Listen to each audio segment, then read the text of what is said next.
I know it's a sensitive topic with these guys. We just had a conversation, pre-conversation on this, and they might not even speak up.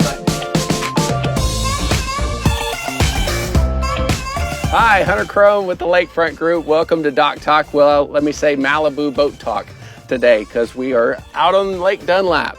So I got Hagan Cole, Frank Baker with us, and today we want to talk about unspoken caps to different lakes. Take Lake Placid, for instance. Nobody spent any more than $500,000 for any lake house, no matter how nice it was, on Lake Placid. And then that jumped to $550, $600, $650, and it just keeps climbing. And today, I would say the unspoken, and there's certain exceptions to every rule, is probably somewhere around that 1.3, 1.35. Although we just had a 1.9 sold. Oh, there you go. See? Exceptions. But, for example, that 1.9, taken into that, it probably jumped up the cap for that lake. It did. And then again, you take McQueenie, for instance. We rarely see sales over $2.5 million. Yes, people have built, $6, $7 million houses out there, but there is, I believe, an unspoken cap for each lake that is always growing.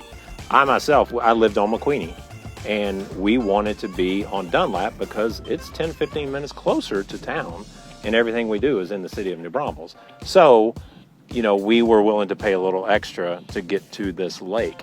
And I think a lot of people look at it that way. It's your proximity to New Braunfels, but Seguin is changing. It's stepping up, and a lot of good restaurants, a lot of things to do.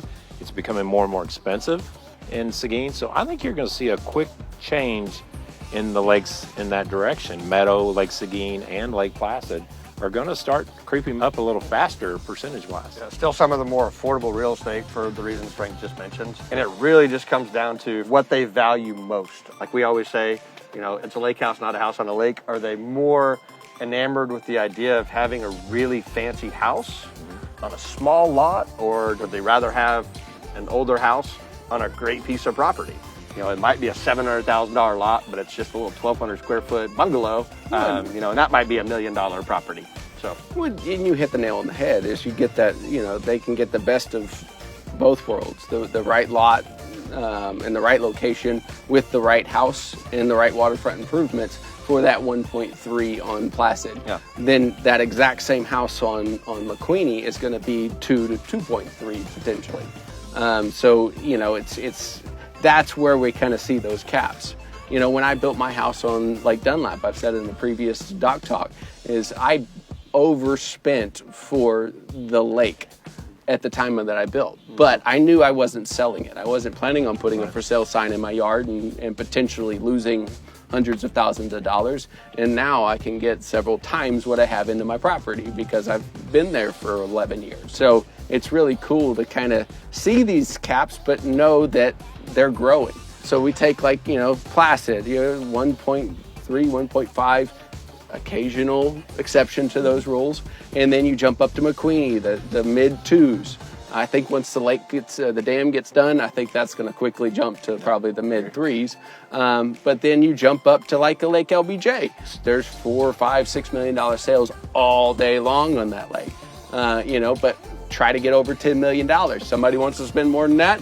They're jumping to Lake Travis, grand estate on acreage with hundreds of feet of waterfront, or, Lake Austin. Yeah. I saw the inverse of what we're talking about during COVID.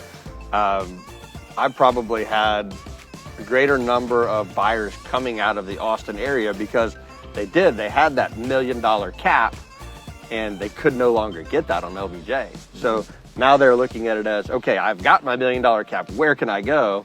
What's closest to me? And this all relates back to location. I like that. You take, I kind of said it as a lake cap, and you said it as a buyer's cap. So the buyer has a cap at this, and what can they get and where? Mm-hmm. And I think Houstonians, I think they lean more towards Placid, McQueenie, and Meadow and Lake Seguin because of the proximity. I mean, I-10, you're straight shot. So getting to Canyon Lake and getting to Dunlap, it's another 30 minutes or so. So people kind of have this a weekend 3 trip, hour. I talk to more buyers and they say, we're looking at any lake so long as we're within 3 hours. Right. Once you get beyond that, really, that last hour kind of tends to drag on, and And that last hour also means on a Friday afternoon, if you're leaving with your kids from where you are, Right. you probably can't get to your lake house and still have time to get out on the water. So yeah, that's another reason that's kind of important. The funny thing on the other side of that is the San Antonio buyers jump over the Guadalupe lakes a lot of times to go to the Highland lakes because it's too close to home. They want to That's funny. feel separate, and it's like I've heard that comment. I'm like, why not just 30 minutes down the road and you're at your lake house? Well, I don't feel like I feel like I'm too connected. I could go back to the office. Oh gosh. Yeah.